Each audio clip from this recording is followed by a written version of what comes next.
गरीब माँ के भिंडी के पकौड़े। छत्तीसगढ़ के एक छोटे से गांव करमडीह में एक विधवा माँ सीता अपने इकलौते बेटे गोलू के साथ रहती थी। सीता की झोपड़ी टूटी फूटी थी, छप्पर से बरसात टपकती थी, लेकिन माँ बेटे के दिल में प्यार की कोई कमी नहीं थी।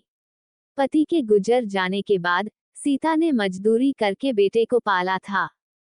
हर सुबह सीता खेतों में काम करने जाती और शाम को थोड़ी बहुत कमाई से 2 रोटी और 1 सब्जी बना लेती। वह हमेशा चाहती थी कि गोलू पढ़ लिख कर बड़ा आदमी बने। खुद भूखी रह लेती, पर बेटे को कभी खाली पेट नहीं सुलाती। एक दिन गोलू स्कूल से लौटकर बोला, अम्मा, आज स्कूल में रमेश के टिफिन में भिंडी के पकौड़े थे। बहुत खुशबू आ रही थी। सब लड़के चख रहे थे। मैं भी चखना चाहता था, लेकिन रमेश ने मना कर दिया। सीता का दिल तड़प गया। उसने मुस्कुराते हुए बेटे के सिर पर हाथ फेरा। कल तुझे तेरी अम्मा भिंडी के पकौड़े बनाकर देगी, पूरे गांव में सबसे स्वादिष्ट। गोलू के चेहरे पर एक चमक आ गई, मानो उसे खजाना मिल गया हो। लेकिन घर में ना तेल था, ना बेसन, ना भिंडी। सीता के पास उस दिन सिर्फ 5 रुपये थे, जो खेत में दिन भर मेहनत करने के बाद मिले थे। उसने सोचा, कल मजदूरी नहीं करूंगी, बाजार जाकर भिंडी, थोड़ा बेसन और थोड़ा तेल खरीदूंगी। किसी तरह पकौड़े बनाऊंगी। सीता ने अगली सुबह खेत पर जाना टाल दिया। बाजार जाकर उसने सब्जी वाले से मिन्नत की, भैया, 5 रुपये में थोड़ी भिंडी दे दो। मेरे बेटे को पहली बार भिंडी के पकौड़े खिलाने हैं। सब्जी वाला सीता की आंखों में झांक कर बोला, माई, तू रोज मेहनत करती है। ले, ये भिंडी मुफ्त में रख। तेरा प्यार ही असली दाम है। सीता की आंखों में आंसू आ गए।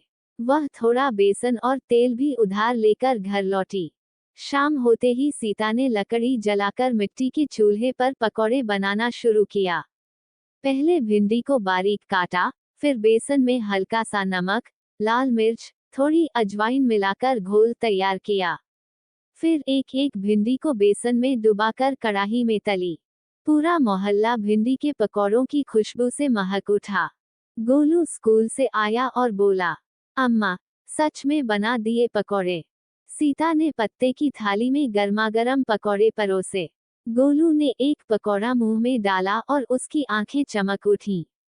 अम्मा, ये तो सबसे स्वादिष्ट पकौड़े हैं। रमेश के पकौड़ों से भी अच्छे। सीता की आंखों में आंसू थे, लेकिन होठों पर मुस्कान। मेरे प्यार से बने हैं बेटा। दुनिया में इससे बढ़िया स्वाद नहीं मिलेगा।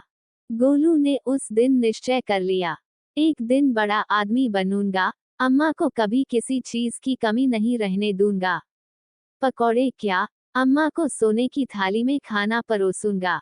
वक्त बीतता गया। सीता ने कड़ी मेहनत की, अपने गहने तक बेच दिए, पर बेटे की पढ़ाई नहीं रोकी। कई बरस बाद गोलू एक सरकारी अफसर बना। पहली तनख्वाह लेकर गोलू गांव लौटा। माँ के पैरों में पैसे रखे। बोला, अम्मा, चलो शहर चलो, अब तुझे कभी मजदूरी नहीं करनी पड़ेगी। लेकिन सीता ने मुस्कुरा कर कहा, चलने से पहले मुझे एक बार तेरे हाथ के भिंडी के पकौड़े खाने हैं बेटा।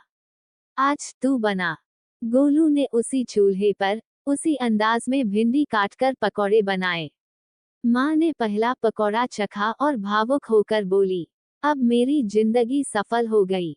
बेटा बना अफसर, पर माँ का प्यार वही भिंडी का पकौड़ा है। माँ का त्याग, उसकी ममता और उसका प्यार किसी भी पकवान से ज्यादा स्वादिष्ट होता है। बच्चे की एक छोटी सी इच्छा के लिए अपनी भूख, अपना आराम और अपनी जरूरतें कुर्बान कर देने वाली माँ सच में ईश्वर का रूप होती है।